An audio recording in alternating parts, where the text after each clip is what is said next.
When I first met Kate, she was a bundle of nerves. She was in my office, this attractive woman in her 40s with big bright eyes, exuberant mane of curly hair. And she told me that for the past 3 years, a nighttime demon had been stealing her energy, sapping her soul. This was over 10 years ago. I was a brand new medical psychology resident at Duke, really hoping to get this right. So I took a deep breath, and I asked her, "Okay, Kate, tell me everything." So she explained that every night she would put her kids up to bed, do some chores, watch a little TV. She would start to doze off on the sofa. But when she took herself up to bed, as soon as that head hit the pillow, switch would light up her brain.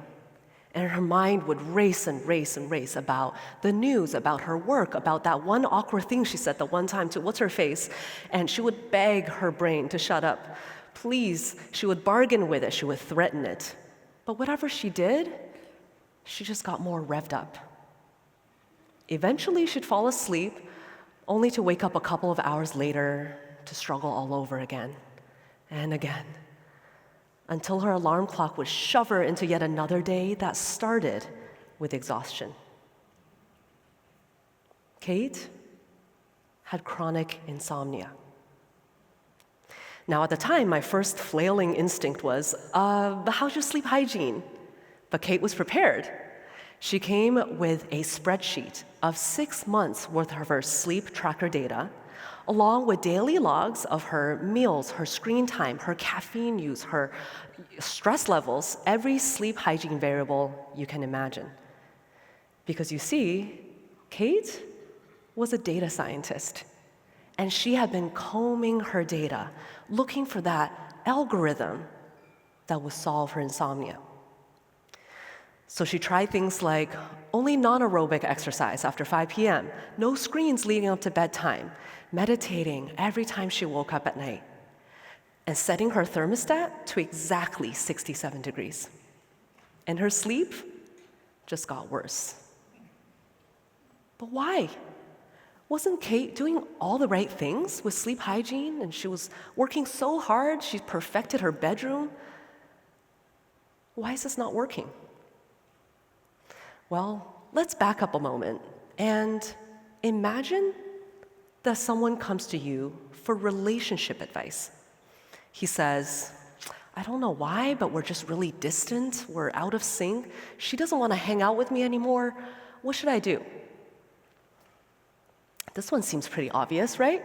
Clearly, he should get some surveillance equipment, keep really close tabs on her, closely analyze her data, her performance against a rigid set of rules that he gives her, and of course, blame her for all his problems when she doesn't measure up. Easy peasy. She'll be back in love with him in no time. Oh wait, what's that sound? Oh, that's her filing a restraining order. Kind of like the restraining order that Kate Sleep filed against her, isn't it? Now, I'm no couples therapist, but I do make a living helping people repair a different kind of relationship in their life, the one they have with their sleep. Because Kate was not alone. 25 million US adults are battling that same nighttime demon. 1 in 7 people in this room also tosses and turns more nights than not, wondering, will I ever sleep well again? Wondering even, is there something wrong with my brain? But I bet that even knowing how common insomnia is still feels really lonely, doesn't it? That's how Kate felt. When she looked up from her spreadsheet, she was fighting tears, and her voice broke when she asked me, "Why has sleep abandoned me?" Why indeed? For Kate and the growing numbers of people with chronic insomnia. Because it didn't used to be this hard, right? We didn't have full industries for managing sleep before. We used to just treat this as a natural and intuitive part of being alive, same as breathing or knowing which way is north. But with the industrial and telecommunications revolutions, we got higher and higher rates of insomnia. and alongside, more and more technological solutions for addressing it. So nowadays, pharmacies are filled with supplements for self-curation. We have products that will perfect your bedroom and gadgets that will give you advanced insights about your sleep. But these prescriptions and promises banish sleep to a cold, technical distance. So we have to train our cold and analytical gaze upon solving it as an engineering problem. And this is how desperate we are. The sleep aid industry is worth $113 billion. That's 3 times the size of the pain medication industry. And in 2025, a single company reached $260 million of venture capital funds raised for AI-powered beds. $260 million for beds with AI for some reason. So something that used to be free and pleasurable has become one of our most urgent and expensive tech problems. We're trying so hard to analyze, optimize, fix, and hack our sleep, so intent on demonstrating our commitment to sleep that we didn't even notice sleep falling out of love with us. So can we mend this relationship, especially if we already have chronic insomnia? Yes. But we have to stop treating sleep as just an engineering problem and start treating it as a friend. And how can we be a good friend to sleep? Well, let's start with being a good listener. Michael Phelps needed 12,000 calories a day during training season. I, a petite non-athlete, to say the least, need fewer than that. And it's the same idea with sleep. Not everybody in every phase of life needs the same amount, and more is not always better. To find out how much sleep you need, listen to your body. If you're often sleepy during the day, and I mean sleepy, not just tired, that means you're not getting enough sleep, or at least not enough quality sleep at night. But if you're not sleepy at bedtime, don't force it. Don't chase sleep down like a fugitive, okay? Just set your morning rise time steady, keep your evenings mindful and grounded, and sleep will come to you at just the right time for you to get enough. So that was number 1, be a good listener. Number 2, for how to be a good friend to sleep, is to be generous. Yes, it's okay to lean on your loyal friend's sleep. I mean, I do. On Friday nights, I go out salsa dancing, stay out kind of late, have a couple of drinks with friends, so it's not the ideal night of sleep. That's okay. Sleep is resilient. But just like in any good relationship, I can't just keep taking and taking, right? I have to give back to sleep with nurturing daytime habits. So for example, I take a brief nap on Saturdays, midday, my favorite time of the week. That helps a lot. And all of us should be getting outdoors for at least 20 minutes a day to get that bright light exposure so we can really set our body clocks. And of course, we should be moving our bodies during the day to really earn that sleep appetite. And this last one, this is really, really hard, okay? But really important, so listen up. You have to take real breaks without your phone. Because if you are never pausing to simply be in the moment, never simply breathing and basking in the richness of your 5 senses, then your body is going to think that there's a tiger chasing you all day.